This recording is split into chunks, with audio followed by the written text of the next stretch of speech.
Welcome to the first edition of IncrediTrek, brought to you by IncrediCon. And I wanted to introduce everybody.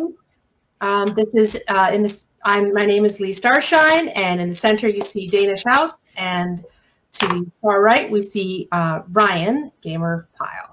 So go ahead, Danish, and introduce everybody officially, please. Well, welcome. Yeah, this is IncrediTrek. It's a video cast by fans and for fans. It's presented by IncrediCon, Comic and Pop Culture Fest. You're finding us on IncrediCon HV on Facebook.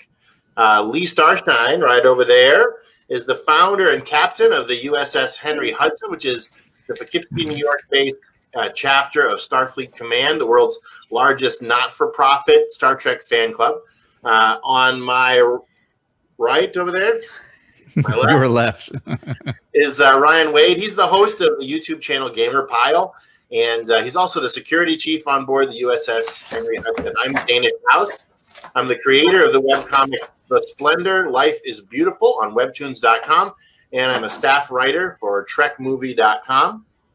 We're going to be coming to you from Poughkeepsie, New York, about once a month with 5,000 quatloos worth of Star Trek news, reviews, and interviews. How much is that in gold-pressed latinum? I don't know, but I'll bet it's a lot. Yeah, I looked it up on Memory Alpha. Turns out there's no conversion table there. We have to work on that. Well, there's not supposed to be any money in the Star Trek universe anyway. I don't know where you guys are getting this material. Quatloos. Well, we'll get there in just a minute. So, yeah, so we wanted to start off just with taking a look at what Star Trek projects are going on right now, and sort of talk about how we feel about the Trek projects and why am I out of focus is what I'm asking there. You're going to go back into focus any second, Danish. It's a special effect. It's a special. Up there. Wow. Good job. That was a great transition. It's like a Moses thing.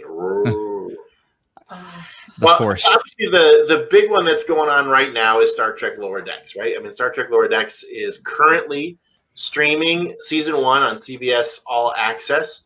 Each new episode drops Thursdays from now on until October 8th, and season 2 is in production. Guys, are you watching Lower Decks? Oh yeah, you bet.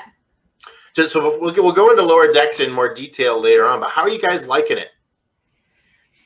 Overall, I'm really enjoying it. I think that it's pretty funny, and I like the little Easter eggs we get.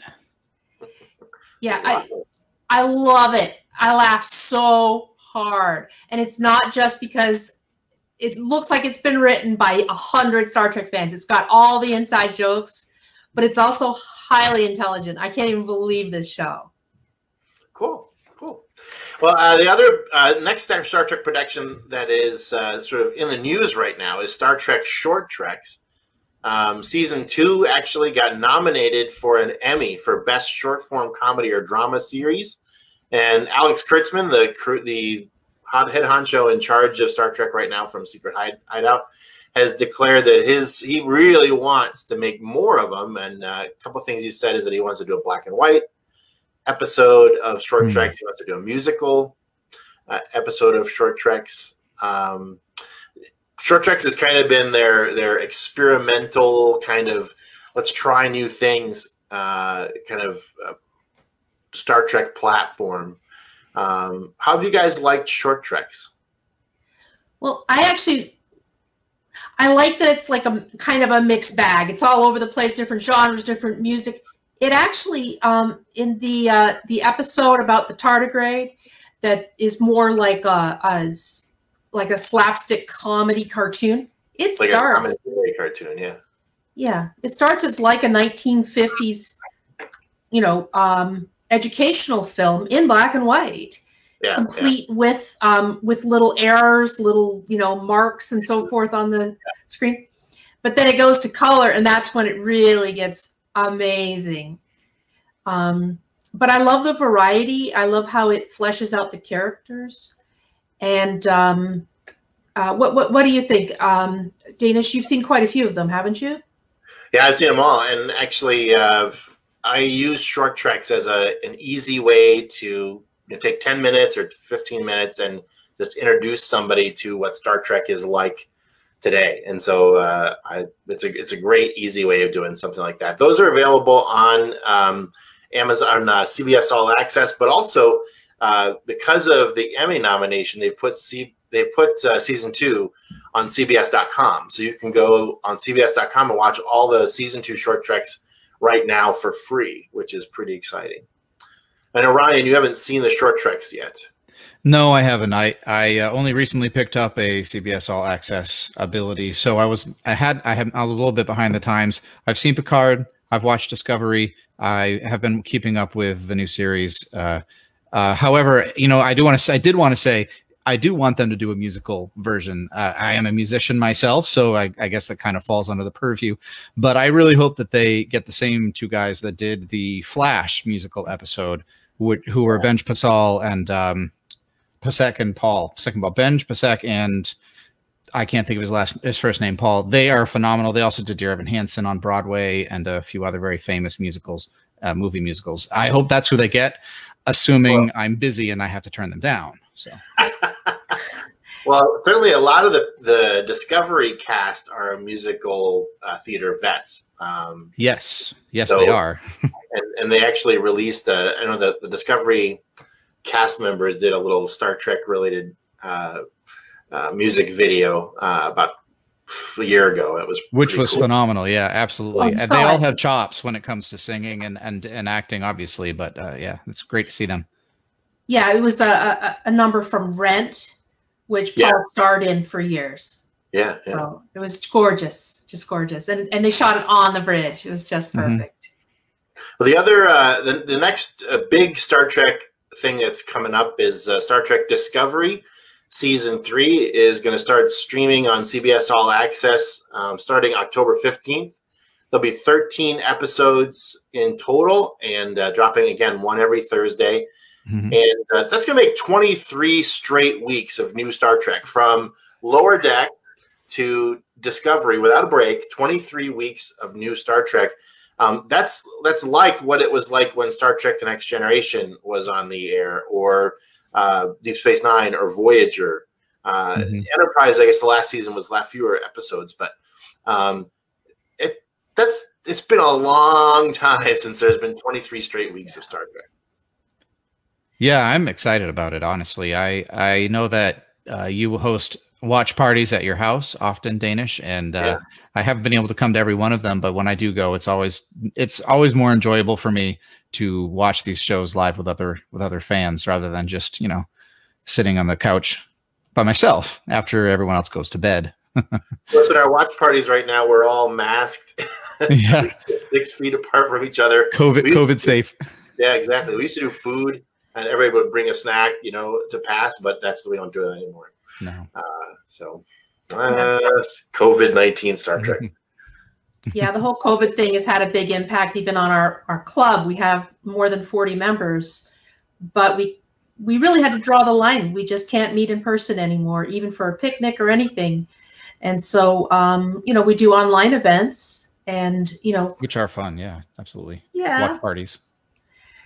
Maybe we should just say this, that if you're interested, if you're in the Poughkeepsie area, Poughkeepsie, New York area, and you'd like to join the USS Henry Hudson Star Trek fan club, you can go to, do you have a website, Lee? Is that up right now? The website's up. Yeah, it was down today, but it's back up, usshenryhudson.org.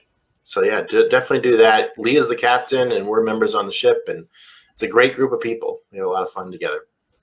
Now, so those 3 are the things that we know, right? Lower Deck, Short Treks, Star Trek Discovery. The next big Star Trek that's going to be releasing is probably going to be Star Trek Prodigy. Star Trek Prodigy is, so far we haven't seen anything from it other than the logo, but it's another animated series. It's going to be CGI, and it's going to involve a group of sort of lawless teenagers, I guess, who stumble across, find a derelict starship, and they wind up taking it out and sort of learning about life and adventure through this Starfleet starship. It's planned to release late in 2021, next year, on Nickelodeon. That's about all that we know about it. But that's another one that's coming up. Wow. Star Trek Picard Season 2 is planned to release in late 2021, maybe early 2022. They haven't started filming that yet. That was my question. Is it in the can? It's not. And so that makes filming a little more harder.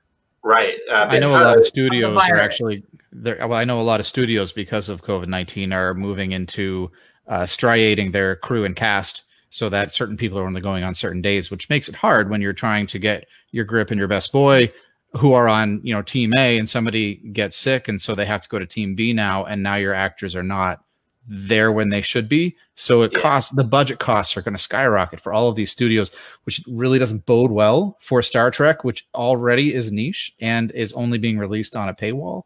So I don't know. I'm a little nervous about it, frankly. I would like to have production start, so at least they can say, well, we've invested some money, we should probably continue. And we're not there yet. So Picard, I mean, Star Trek Picard has had its first season air, and Picard is filmed in Los Angeles, and which is a big deal because that's where Patrick Stewart lives. So LA hasn't yet opened up for TV and movie production. Vancouver and Toronto, different studios in Canada have opened up for production, and the rest of Star Trek is filmed there. But LA is currently not yet available for production. So that'll have to be the case. They'll have to come up with a plan on how to reopen LA for TV and movie production. And of course, they have a star who is, you know, quite old. Patrick Stewart, was he late 70s, early 80s? Late 70s, yeah. He's about as vulnerable to coronavirus as anybody. So nobody wants to be the producer who killed Sir Patrick Stewart. Oh, he seems very durable, and he looks just like he did in Next Gen. He just. Yeah, I mean, more or less, obviously. I actually, ever since Logan came out, I started realizing that there's something about his acting which is different. And I don't want to be the person who says this because he's one of my favorite actors of all time. A Shakespearean, classically trained actor, stage actor who turned to the screen. But there seems to be something to me in watching him act where I worry about not his mental state, but his capacity, because I don't think he's gone. But I fear that if he's having to take more takes to do a scene, because there's just something about the way they're editing and cutting it that it looks like it's spliced together and not done in as few takes as he would have done as a younger man. That also worries me, and I'm not sure how that bodes for season 2 of Picard either. Well, we shall see. Of course, at the end of season 1 of Picard, spoiler alert, he was replaced by an android, so maybe he's feeling better. I would hope. So another new Star Trek production that's underway is Star Trek Strange New Worlds. They've said that they have broken 10 episodes already in the writer's room. That's not writing the scripts, but it's sort of figuring out what's going to happen over the course of the 10-season run. But Al Kurtzman just gave an interview where he said that it's going to be a return to TOS-style Star Trek, you know, sort of Planet of the Week, cool, episodic, optimistic kind of Star Trek, featuring Captain Pike's Enterprise with Number 1 and Spock, as we saw them in Star Trek Discovery Season 2. Now, will that be Ensign Mount? And are they expected to come back as actors? Yeah, Ensign Mount and Rebecca Romaine as Number 1, and then Ethan Peck as Spock. They're coming back, which are great. I've got my oh, love it, love it, love it, love it. That's funny. I was trying to choose which hat to wear today, and I was going to wear the Discovery Season 2 premiere party in New York City, where the cast came and talked with us all tonight. And I probably should have, now that we're talking about this, but that was such an awesome experience. And Ensign Mount and everybody from the cast was there, and it was a peak moment, put it that way. Oh yeah, absolutely. Really awesome. Get to go. I know. I hope they do one for season 3. We'll have to take a look out for that, Captain. Yes. Well, Danish is the one who gets us connected like that. He knows people. I do have connections.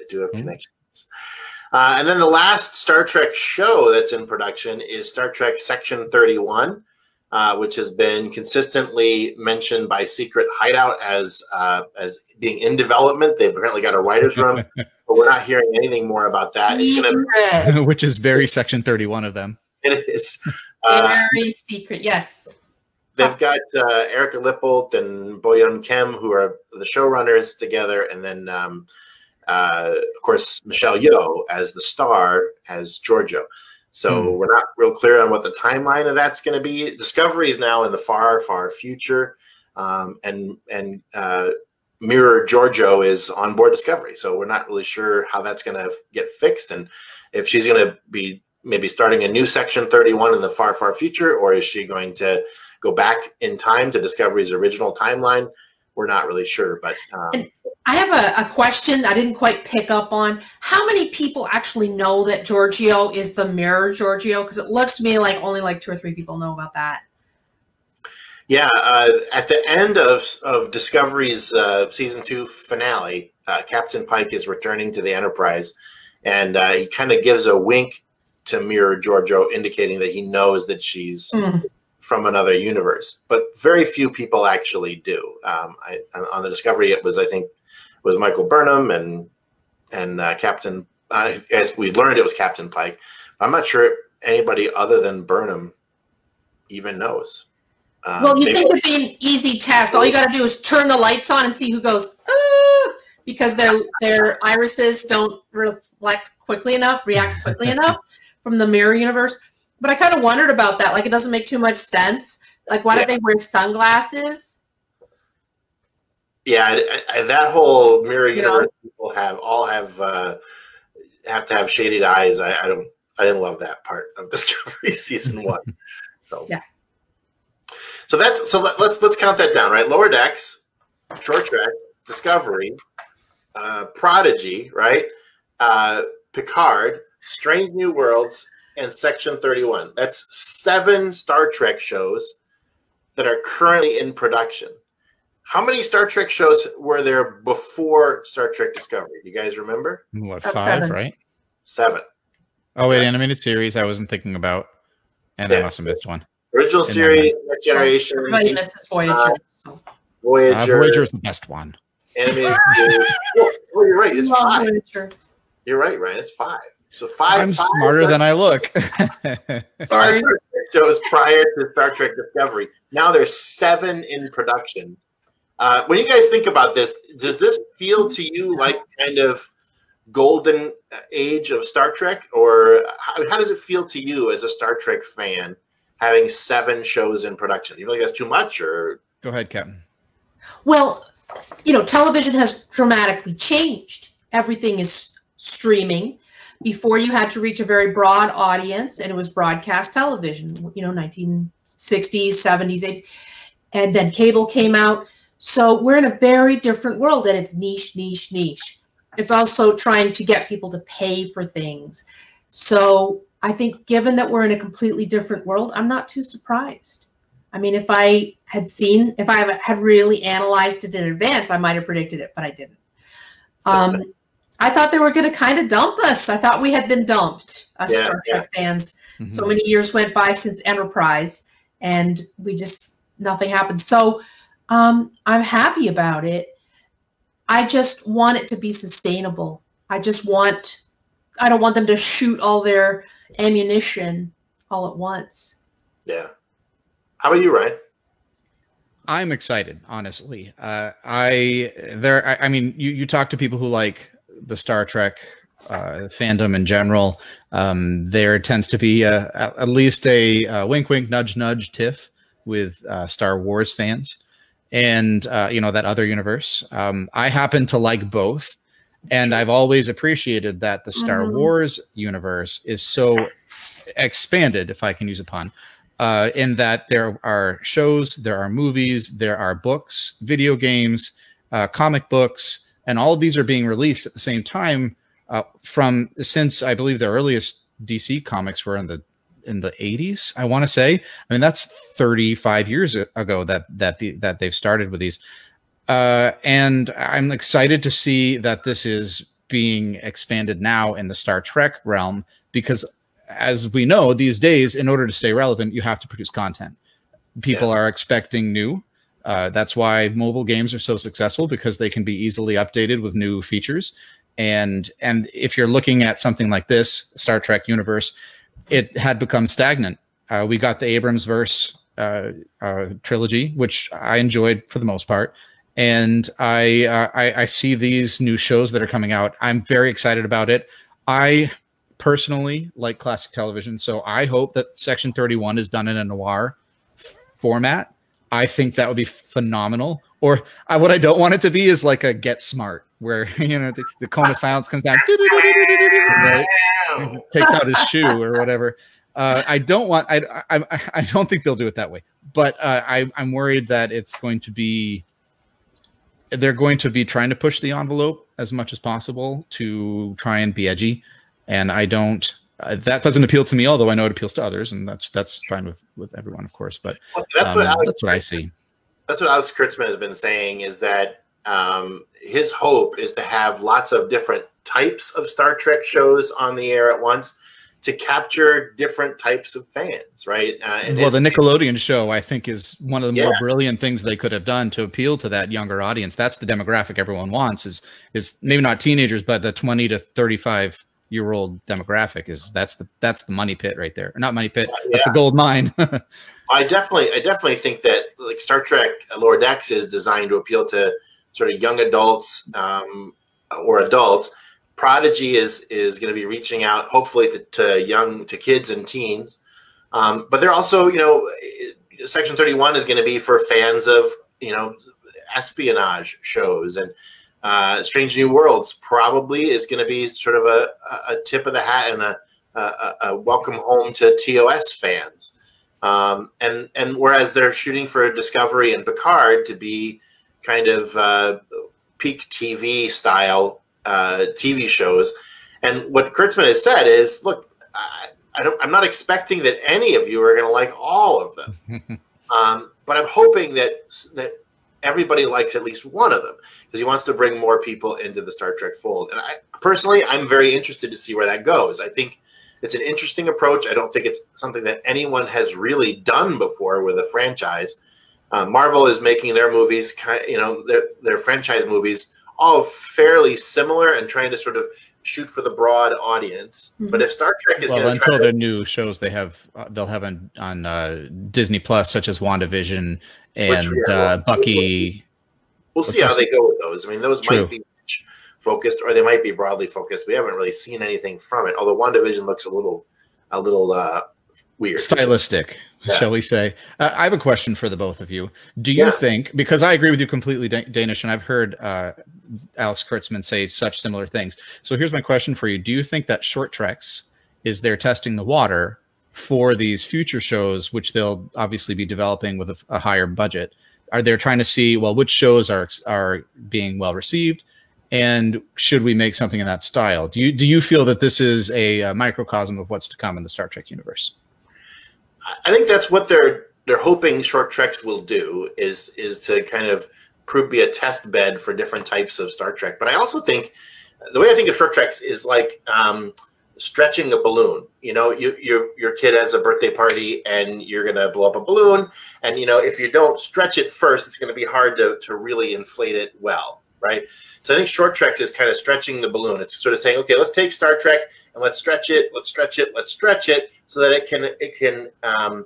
it can contain a larger variety of Trek, right?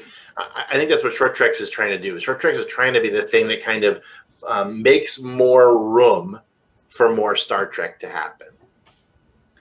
Yeah, well, now that you mention it, I think you guys are right. At the first few Short Treks, really just character expanding on the existing characters in Star Trek Discovery and telling a little backstory or a little extra story, and I kind of lost interest in it. But then they started adding cartoons and all kinds of other different things, and so I would have to agree that they must be testing something out. Okay. That must be it. So when you guys think about these 7 shows, which one do you think is best pitched at you? Like, which one is the one that rings your particular bell, and you think this is the show that in modern Star Trek is going to be my show? Well, I would say, you know, given my demographic over age 50, Picard, I think, is aimed at me. Yeah, yeah.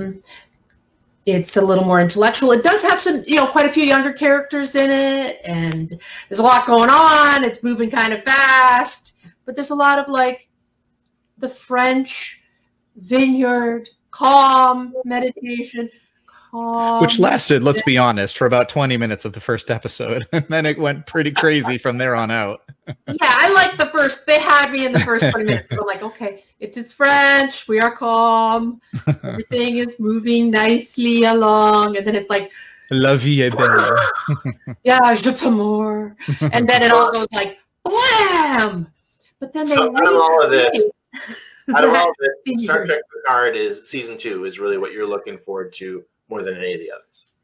Oh yeah, oh definitely, and the fact that they reproduced the vineyard, the house, the family house, in the holodeck of the ship that they're riding around in, I think they're trying to still keep me on board, literally, because they're doing like a lot of blowing up and a lot of running away and danger and scary and just overloading stuff.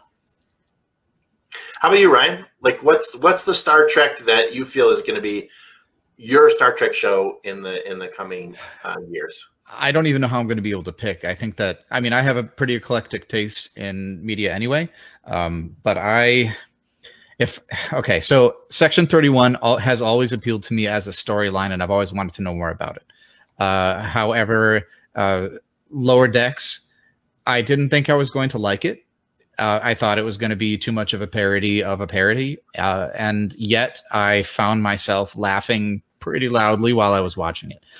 But at the same time, I am also excited about Prodigy because I like kids shows. I have always liked kids shows, and I don't know that I will ever not like kids shows. I love watching like the Lego Resistance and Rebels. Those are phenomenal television, and I can't wait to see what Nickelodeon and CBS come up with for that one. So that actually is probably going to be the one that I want to see the most. How about you? For me, let's see. Strange New Worlds, I think, for me, is the one I'm looking forward to the most. Certainly, when I fell in love with Star Trek, it was over the original series. I'm not old enough to have seen it in its first run, but you know, in the late 70s, early 80s, I watched Star Trek, you know, every day on WPIX out of New York City over the UHF signal, and you know, these were Star Trek original series reruns when there was nothing else, and you know, that was really my bread and butter. I remember as a 7-year-old going to see Star Trek: The Motion Picture. I remember, you know, a few years later going to see Star Trek II: The Wrath of Khan in the theaters, and reading the Star Trek novels that were all Kirk, Spock, McCoy. So certainly a return to TOS style Trek, I think, is definitely going to scratch where I'm itching. I love all of Star Trek. I mean, it's you know, people a lot of times I think today Star Trek fans kind of feel like you have to define you're a real fan by hating certain kinds of Star Trek. I'm not that guy. I like it all. I'm Alex Kurtzman's worst nightmare because I do like it all. But I don't think he's going to complain. Yeah, but I do think. Whoa. But I do think that Strange New Worlds is going to be, for me, the Star Trek that really rings my bells. I don't know why I'm out of focus. I'm moving around too much is what it is. Well, so it's not just TV shows, though, guys. There's also movies. The long form. Paramount Pictures has a brand new president, Emma Watts, and she is sort of stepping back and looking at the studio's franchises, and there's 3 real big ideas for Star Trek movies that are in front of her and on her desk right now. One, of course, is the Quentin Tarantino script. Quentin Tarantino had a Star Trek idea. We wanted to do a Star Trek movie that was a sequel to the TOS episode A Piece of the Action. And he got Mark L. Smith, who wrote The Revenant, to write a script for him. And it's up in the air as to whether he'll direct it or produce it or just be a consultant on it. But the design there is it's going to be an R-rated Pulp Fiction style Star Trek movie. The second one. Do you happen to know if Pulp Fiction was the movie that he compared it to, or are they just saying it's going to be violent? Because of his films, I think that Pulp Fiction is up there in the top 3 in terms of script writing itself. But that's because I like the way that the timelines all do this. It's, you know, it's like that one phenomenal, the best Star Trek show, Voyager episode, where Janeway doesn't know which Voyager to fly the shuttlecraft back onto, because they're both like that. I don't know if that's Quentin Tarantino's description or not, but I know that in the articles I'm reading about it, they're calling it a Pulp Fiction-esque script. But I don't know. And The Revenant was phenomenal. That was just a great movie that was well produced and written. So I'm excited to see what the two of them together are going to be able to come up with. Yeah, and I did want to mention, for those who don't know, A Piece of the Action was about the 1920s mobsters in Chicago. There was a book that somehow ended up on a planet, and that was the template for their social structure. So this was, you know, an original Star Trek episode that you may remember. Spock in a fedora. Yeah, exactly. That's cool. It's funny. It's a funny episode. The other thing that was cool about that episode is that it really is one of the few Star Trek original series episodes that is crying out for a sequel. I mean, it ends with Kirk, Spock, and McCoy on the bridge of the Enterprise, sort of wondering what's going to happen in the future on that planet. So maybe they'll be asking for a piece of our action. Exactly. I was like 7 when I memorized that. We do have Mike Lopez standing by, so just do the part 2, and then that you were going to bring up Danish, and then we're going to bring Mike on. Okay. Great. There's 2 other Star Trek movies that are in contention. One is Noah Hawley proposed a Star Trek film that's a whole all new cast. It's said to be about a deadly virus, though I'm not sure if that's going to be a winning idea in this marketplace. Too soon. And the third one, it's kind of fresh right now. The third one's kind of a sequel to Star Trek Beyond, featuring Chris Pine as James T. Kirk and that crew, somehow meeting Chris Hemsworth as George Kirk in some kind of time travel-y adventure. So those are the 3 Star Trek movies that are on Emma Watts's desk. Out of those 3, which one appeals to you guys the most? I think I'm interested to see the sequel to Star Trek Beyond, which was my personal favorite of the new trilogy, except for the weird music kills the bad guy thing. Even as a musician, that was odd to me. But I liked that one the most. I am excited to see what happens next. And although I don't consider it canon to the Star Trek universe, like not Memory Alpha worthy, it's definitely Memory Beta worthy, which is another website that has the non-canon stuff in it, like comics and books. And I am excited to see where they take that. And I think that Mrs. GamerPyle will be excited to see the captain back in that chair. That captain back in the chair, shall I say? I'm not sure I'd say that the music killed or murdered the bad guys, but I think that what it did was sabotage. Okay, we're gonna bring Mike Lopez in now. There he is. Hi, Mike. How you Welcome. doing? Is this the brown coat chat? Yeah, don't take my sky from me. Oh, yeah. No, hey, anyways, I just wanted to pop in, guys, and say, hey, sorry, I was out doing some stuff, so I wasn't able to pop on at the top of the show, but I was watching you guys in the car, and welcome to the IncrediChat, IncrediTrek family. And as you guys, I mean, looking at like I've been watching you guys like for like the last like 15 minutes or so, and you guys are doing a great job. So you know, hey, Mike. So Mike, you're a Star Trek fan, right? I am. So what are you looking forward to? We did a rundown of the 7 Star Trek series that are currently in production. Which Star Trek series that's currently in production do you feel like rings your bells the most? Well, there was the documentary Far Beyond the Stars, and if they turned that episode into a series, that would have been great. But I don't. I'm looking forward to see what happens more with Picard. I mean, like I heard you guys talking about different shows for different kinds of fans. Yeah. I mean, I like the classic Trek too, but I don't know.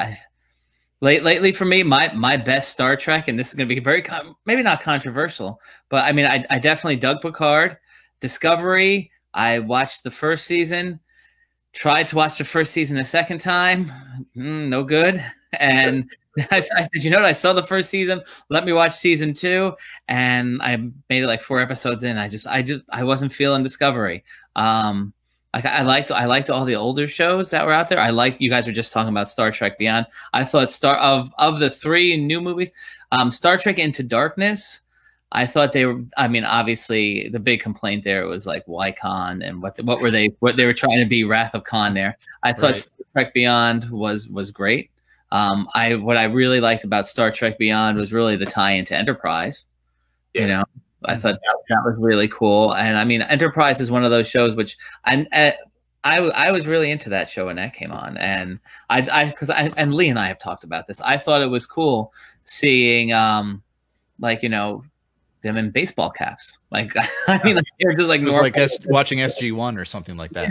Yeah, they were just normal people getting ready to get into space. Star Trek uniforms that had pockets. Yeah, they were like astronauts, you know, and it was cool.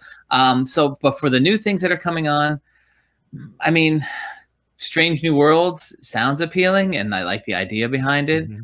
But I mean, whatever fandom you're looking at, whether it be Star Wars, Star Trek, what have you, you know, is Christopher Pike and Spock going to look too far advanced than the original Star Trek show, you know? And again, that was a problem with Discovery too, which, I mean, they kind of fixed that by spoiler, throwing them into the future now, you know? Right. So, oh man, I didn't know that. Mike, what was your first Star Trek? Like, what was the Star Trek series you fell in love with first? Star Trek 4. that was my favorite. Oh, yeah, okay, great. But I mean, and again, what a great entry place for Star Trek people to watch, anyways. So I mean, and I can watch that like as I mean, I like watching them all as like one complete marathon. Like, I know people, like my girlfriend and I get into this. She's all about putting on a movie like, oh, look, Indiana Jones and The Last Crusade is on. I'm like, no, you need to watch them in order, you know? So like I know if I want to watch Star Trek 4, I gotta kind of like push through the motion picture, you know? Yeah. But Star Trek, the classic Trek things, and what really got me psyched about Trek was definitely 4 and 6. Those are really strong movies. I like 5. I know people that crap on 5 a lot. I like things. I like, you know, that whole scene is like, I cannot kill him. He's my brother. I know that he's broken, but no, he's your brother, like that. He's like, like I think some of the dialogue between the 3 of them is really funny in that movie. I mean, really, it's kind of its own weird thing, you know. And then I got into like Next Gen, toward really at the end of Next Gen. I was there for the beginning of Voyager, and like, I mean, all-time favorite show, DS9. I mean, especially season 4, Way of the Warrior. You know, like that, like I mean, geez, if you want to talk about episodic television, and at that point in time, that was really the beginning of it, and certainly for the world of Star Trek, that was the first episode, like especially season 4, like that. If you missed it, was so serial, yeah. Like you needed to see everything.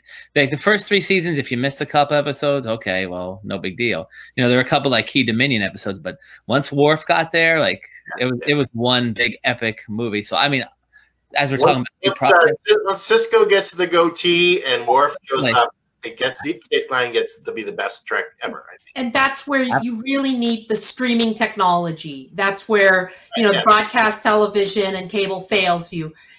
Having this streaming technology is a huge breakthrough, because you can binge, you can start, you can stop, and it's fantastic. There you go.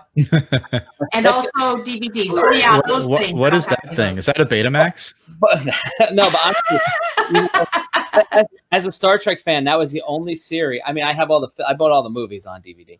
That was the only series. And at the time when those came out on DVD, they were like anywhere from like the $80 to like $120 range. Oh, yeah. Now the DVDs you can are peanuts, but I spent like whatever $80-$90 on each of those sets of the 7 seasons of DS9, because I mean, and I got all the toys and all that stuff. I was telling Lee I have even the Hallmark ornament that came out years ago. And it's a big DS9 that comes with a little stand and it has like the little ships you can put on. Oh, wow. One of my little secret fun things is that back when Deep Space Nine Season 1 was out, they released some Deep Space Nine action figures. Playmates Toys had some action figures. And they did a little contest where you could design an alien. And if they picked your alien design, it would show up on the show, and they would actually do the fans' alien as a makeup, and it would be like a background alien on the show. And so I did that. I did that contest, and I came in 3rd. Did you really? Yeah. As I look around, and your entry becomes the property of Paramount Pictures.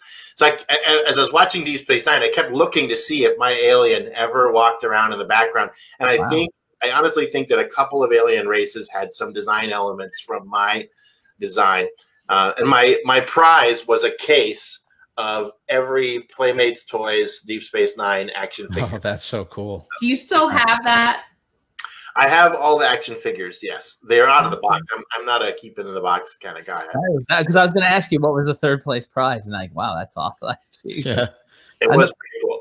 And again, talking Star Trek, talking toys, like Playmates, like they went deep with that line of characters. I mean, like, again, and this is Deep Space Nine related, like I wish the last couple of series that they did, like where Lita was in there, Edith Keeler, whether you're talking about, but they did Piece of the Action figures. They did Kirk and Spock there too, but they did Edith Keeler was in there, but then like they ended up doing Keiko O'Brien. Yeah. And but like they at that point, like they had like these weird stances and stuff like that. It was horrible. But like and this is for the small one that they had like really kicked butt with for a while. But I wish they would have done Esri and Nog and throw in a Vic Fontaine there and really DS9 thing. But I mean, like, again, they went deep. Like Garrick, I got Lita, like everybody's in there. Deep Space Nine was by far. I'm a niner. I'm a niner.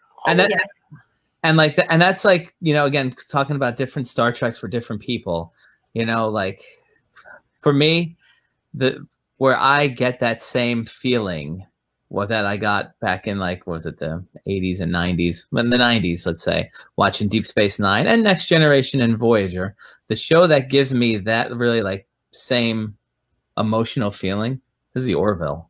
Like, it's not Star Trek, but honestly, some people say that's the best Star Trek on right now. Yeah, no, it's good. It's there's something about like the heart of that show which really rings true to what they were doing in the 90s. And I mean, so many people. Brandon Braga, doesn't he? I think he works on that show. Jonathan Frakes directed a bunch of them. They've had so many guest stars from the world of Star Trek.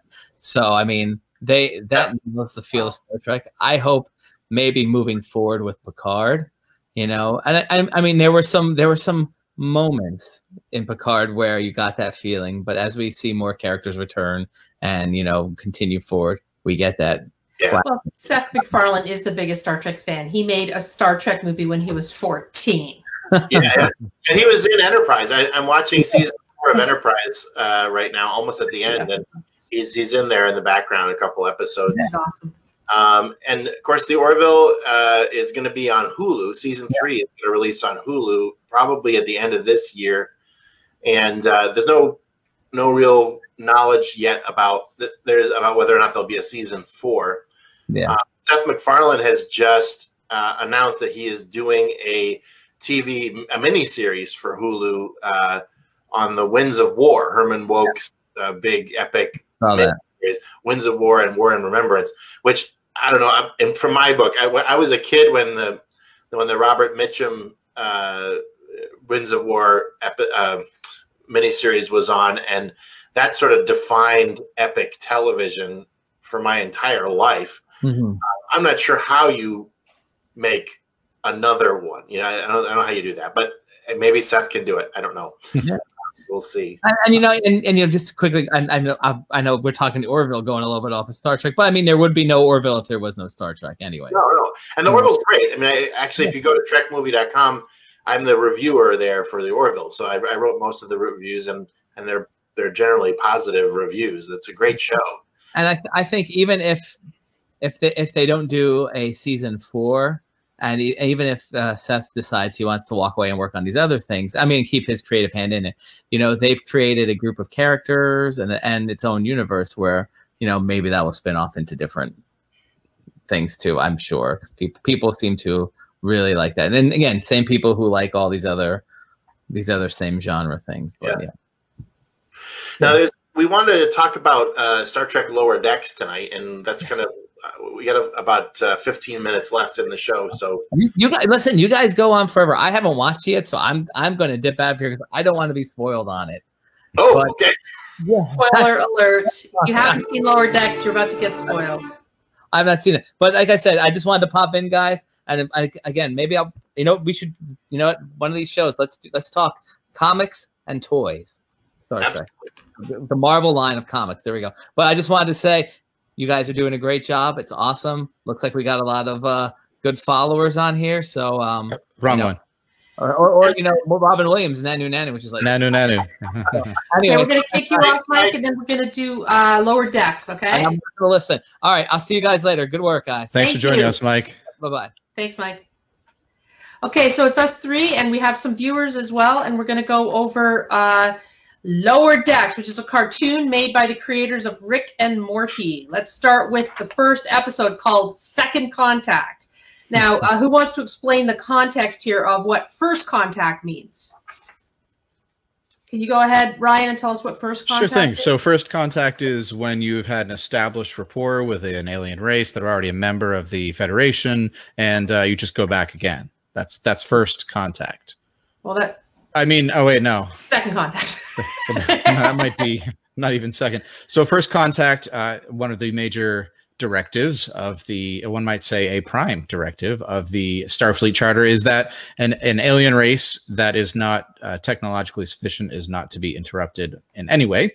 And once they do show the ability to join the celestial community, they may be visited. That's a very important diplomatic meeting for a Starfleet to make contact with a new race. And so that's, it's very, very important. But in the episode of Lower Decks, which we're talking about, second contact is after the cool people leave, you've got the background ships that all got blowed up at Wolf 359, who then go in and, because they were, expendable, they go in and they, make sure that, as one character says, make sure that we're spelling the name right. And they try to formalize those, or normalize, I should say, those relations. So that is the basis of episode 1 of Lower Decks. Yeah, so they're kind of doing the flunky work, not the exciting stuff that Enterprise gets to do, like First Contact. In fact, there was an entire movie called First Contact in the Star Trek world where the Vulcans catch the humans going warp speed. This is about Zephyr and Cochrane, and it was about to go wrong, and actually the Enterprise goes back in time to fix it because the Borg were interfering. So there's a whole movie on this topic, and that's the exciting part, is when the Vulcans meet the humans, and it's just awesome. But then there was probably the Vulcans making second contact, third contact, fourth contact, and then we see in Star Trek Enterprise, of course, a whole scene where the Vulcans are kind of suppressing the humans and not letting them do what they want to do. So, yeah, second contact. Yeah, so First Contact has a lot of mystique in Star Trek. And it's like this really important job, First Contact. You got to get it right.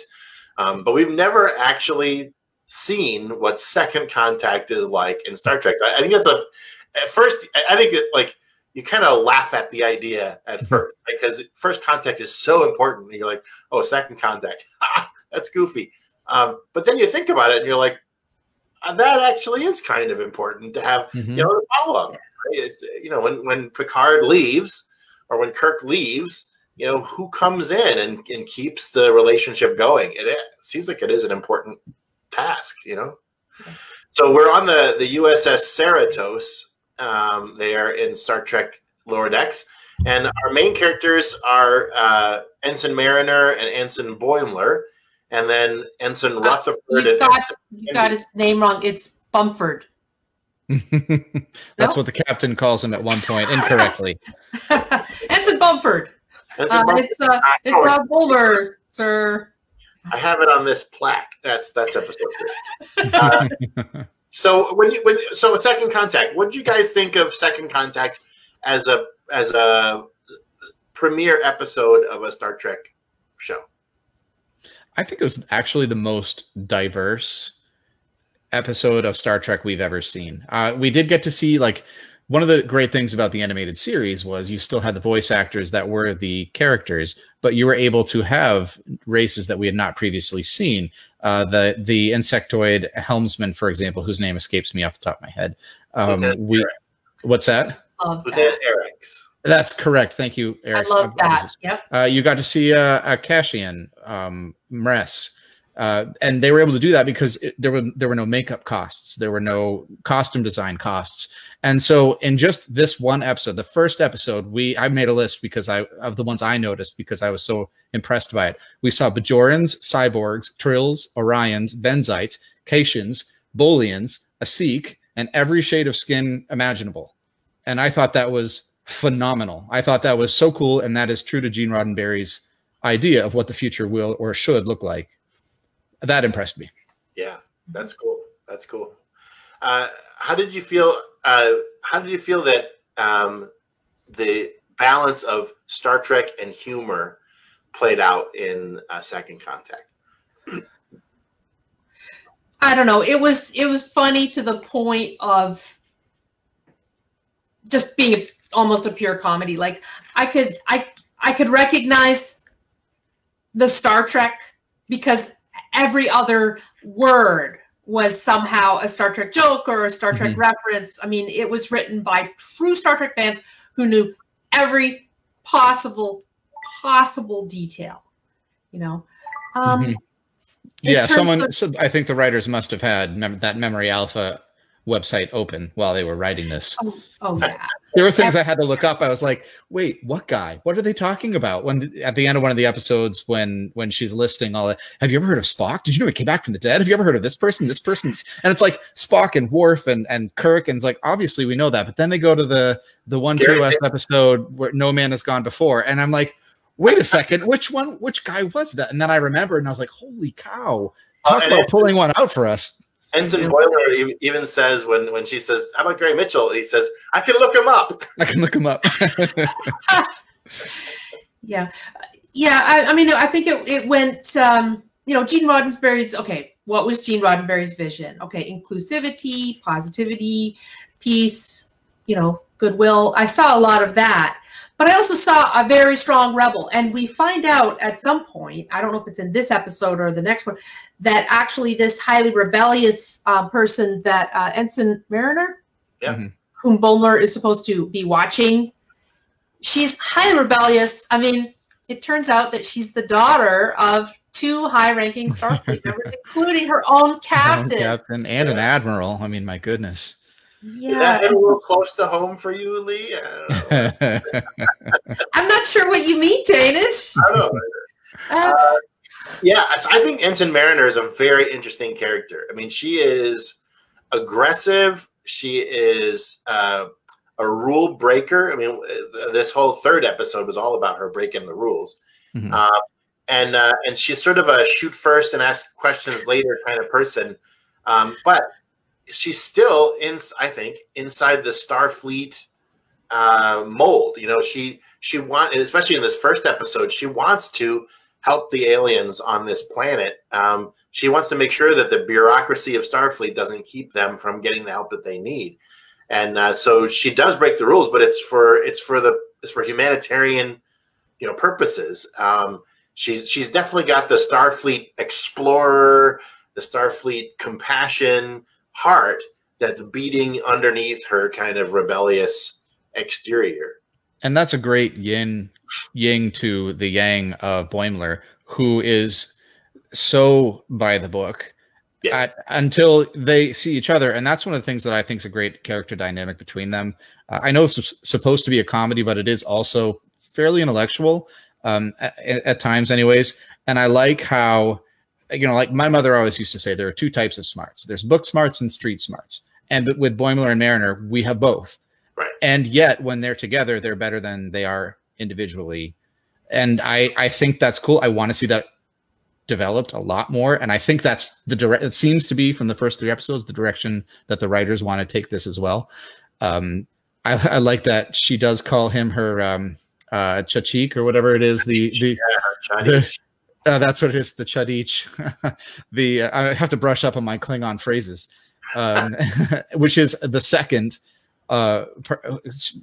It's a whole thing. But when a Klingon brings a complaint against the High Council, they're not allowed to duel, and so they have to choose someone to fight for them. And that's what the Chadich is. And so there's that episode where Worf chooses Picard, which always mystified me.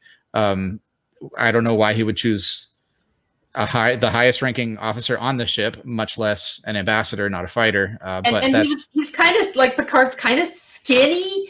He doesn't look like all that strong. He doesn't have the Kirk fighting the Gorn thing going for him at least not in my opinion. But then there's that scene where he fights the Borg Queen in First Contact, and he's climbing on those ropes, and I'm like, wow, geez, man. Boy, he works out some pretty good hand over hand there. Kung Fu grip Picard there, yeah. So episode 1, Second Contact. Episode 2 was Envoys. And in Envoys, you have Boimler and Mariner going on a little mission to deliver a Klingon ambassador to. This was so great. They had one job, and they screwed it up right from the start. I don't know that they did screw it up, though. I feel okay. Don't get me wrong, but I believe that this is probably the most accurate depiction of Klingon culture that we've ever seen in any Star Trek episode. I just feel like, as tongue-in-cheek as it was, that was Klingon, it was Kronos to a T right there. It did. I mean, it felt to me a lot like, the relationship between Jadzia Dax and Kor and Kang and Koloth. I think that sort of friendship, blood friendship that involves a lot of drinking and a lot of fighting and a lot of boasting, and even stealing a shuttlecraft. I'm laughing about it. Yeah, I thought it was really cool. This was my favorite episode of the 3 that we've seen so far. I thought Second Contact was great. Maybe a little more rapid fire than I was ready for. I'm 48 years old. That my neurons weren't firing fast enough to catch all the jokes the first time through. But Envoys, I think, was paced right for me. I was able to catch most of the jokes, and I've seen them all now 3 times. So I think I've caught most of the jokes. But you gotta keep playing it over. Then you get it. Going back to the first episode, I think the best joke in the whole entire series that we've seen so far was when Ensign Rutherford was going on the date with the Trill ensign from the bridge, and he's like, "Oh my gosh, I'm a cyborg. Am I making this weird?" And it was a completely throwaway line. She said it. There was no reaction. They immediately cut to something else. You didn't have time to think about it. She goes, "Actually, my father was a cyborg," and then nothing. It just keeps going. And I was like, "Oh my gosh, that is." That was a pretty subtle joke there. I thought that was. My favorite Rutherford thing is when he says that his cyborg implant was designed by Vulcans, and I realized that the little metal ear was on the side is pointy. That's really good. Well, okay, so episode 3, Temporal Edict. The part I liked about this was that they had this buffer time, supposedly, where they take longer than they really need to, so they get a break after each task, right? And they're to have like a margarita or do something else fun, right? And I've actually worked in an environment, and it didn't work for me, where we had to track like every minute of what we did, and I was having a nervous breakdown. Like, I can't do this. I cannot focus on this many things and going crazy. So I totally related to that. I live buffer time. I do buffer time in my job. My wife is very methodical and precise. She's got a spreadsheet that she keeps track of every minute that she works. I am totally a buffer time person. I'm definitely a mariner. My wife is definitely a Boimler. I found myself more closely associating with Boimler in that episode. I spent this week building some shelves in my house. I do have some pictures up on my Twitter at Pile Real, REAL. And I have to tell you, there were moments when I wanted to just give up, but I felt compelled to keep going and not stop and not take a break. And I was angry at one point because the battery on my hand drill died. And I was like, well, I guess we're taking a union break because the battery needs to rest for a minute. And I was so frustrated by that. But yeah, no, I associate with that, although I definitely enjoy my time when I'm not doing anything. I'm not much of a margarita drinker, but I did like So when you guys look at those 3 episodes, Second Contact, Envoys, Temporal Edict, which one was your favorite? Go ahead, Captain. Oh, I like Temporal Edict just because they were so focused on having to do the work. They were exhausted doing the work, and countdowns that the ship actually got invaded and they didn't even notice. They didn't care. And they were like so exhausted. I loved it. Hilarious. How about you, Ryan? I think I liked the second episode the best for the reasons that I mentioned before about Klingon culture, but also I really enjoyed some of seeing Mitchell's soft side, where she hired the Ferengi to make Boimler stick with the path, which I thought was one of the most selfless things that she could do, especially since to her ego is so important to her. And at the end, Boimler's making fun of her, and she's like, "All right, guys, I just got to go. I'm a loon. Here I am." So yeah, that was mine personally. Danish? Yeah, for me, it was definitely episode 2, Envoys. I felt like everything was clicking there very well. And I love the Klingon culture stuff, but I also liked Rutherford back on the Cerritos trying out every job on the ship. And having people applaud him when he let them down, even. That was so cool.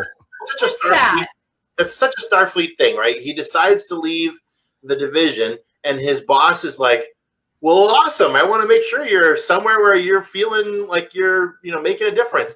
And that's very Starfleet kind of thing. And I was very pleased to see that. I thought that was great.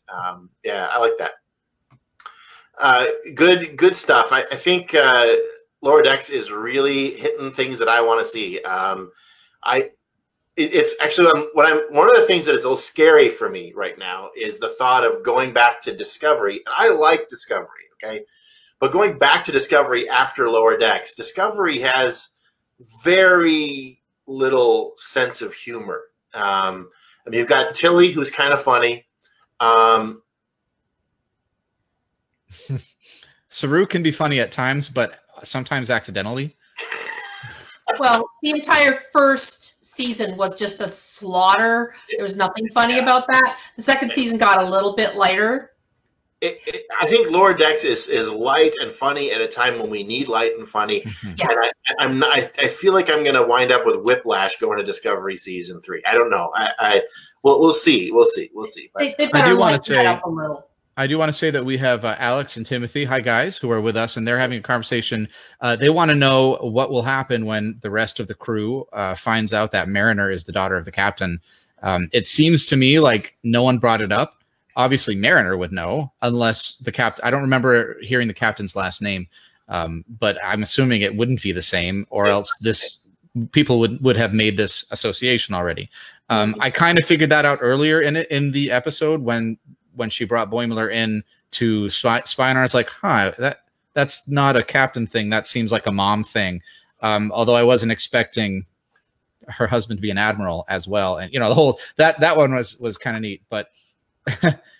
So I'm curious, what do you guys think will happen if and when Boimler and the rest of the Lower Decks find out about Mariner's lineage, patrilineage? For me, what I really liked in Temporal Edict was watching the captain at greater length. I wasn't real thrilled with what they did with her, but she really seems to be Mariner's mom. I mean, I could totally see Mariner. Rebelling against that particular woman, I could see. That you can see a straight line from the captain to Mariner. That was really cool. I think that what's going to happen when Boimler finds out? I think that I have no idea. I'm just as interested, I think, as Timothy and Alex are in finding out. I would love to see a whole episode devoted just to the Lower Decks crew finding out and how they each react and deal with that new knowledge. And this probably, I have a feeling Boimler will feel betrayed that Mariner didn't confide that in him. And I would be interested to see how that gets resolved too.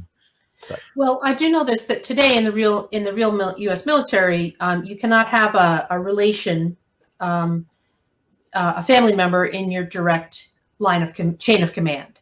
Right. So, for example, if two people get married and they're in the same chain of command, then one of them has to get transferred. Mm-hmm. And so this would not happen in real life. But it's the Federation. Yeah, I get. It's a different deal, but there's a reason for it, and it's related to making split-second decisions.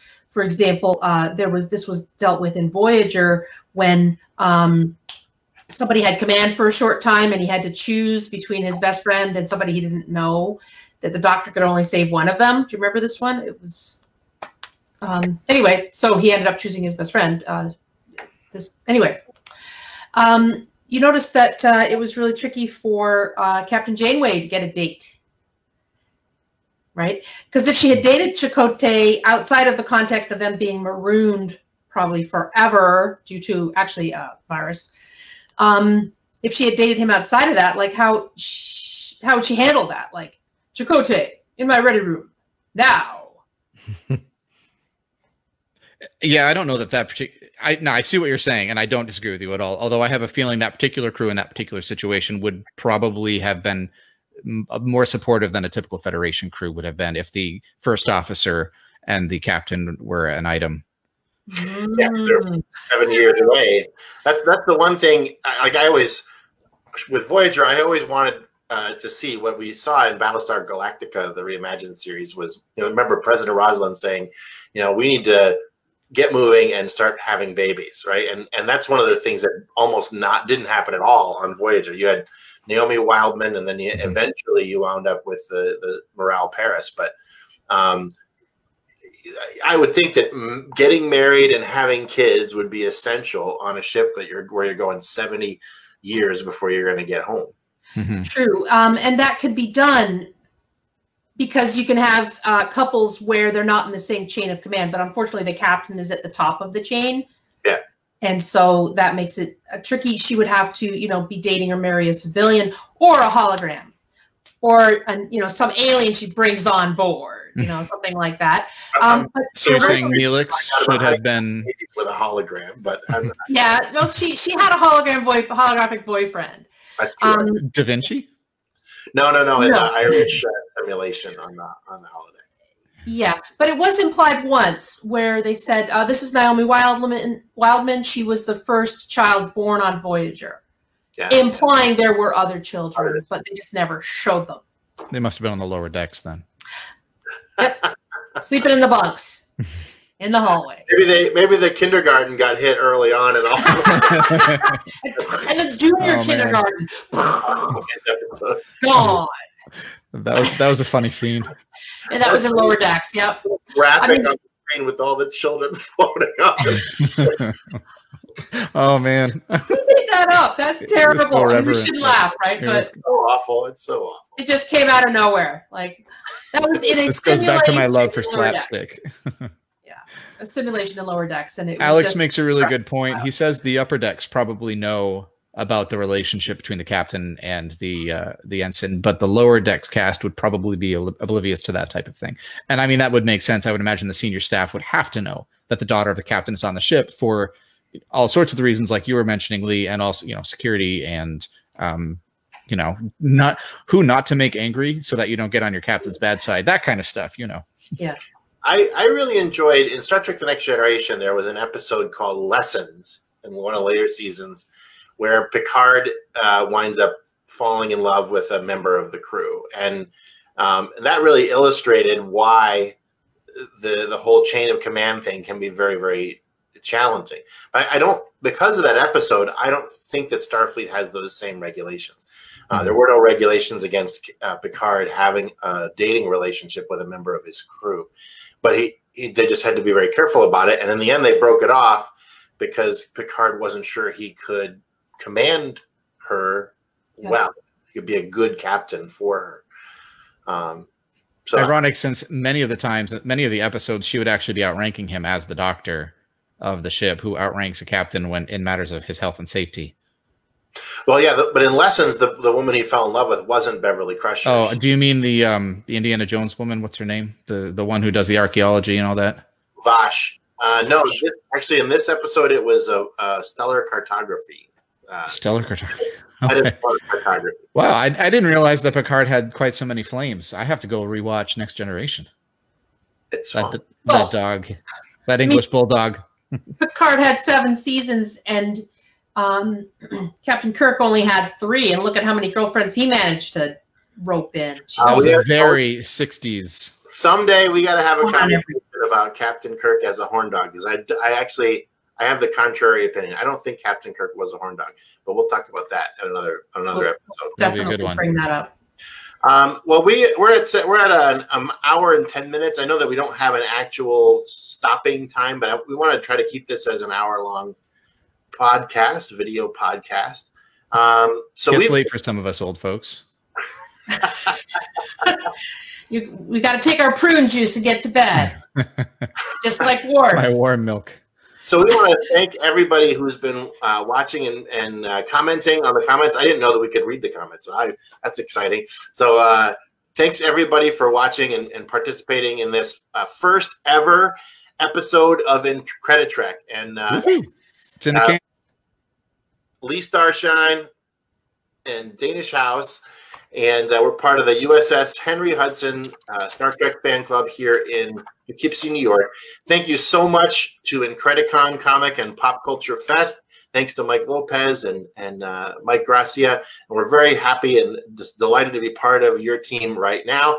And we just want to encourage you, if you want to see us again, we'll be back in about a month for our second episode. Thanks for joining us, and Trek out. Good night. Bye, everybody. Be well.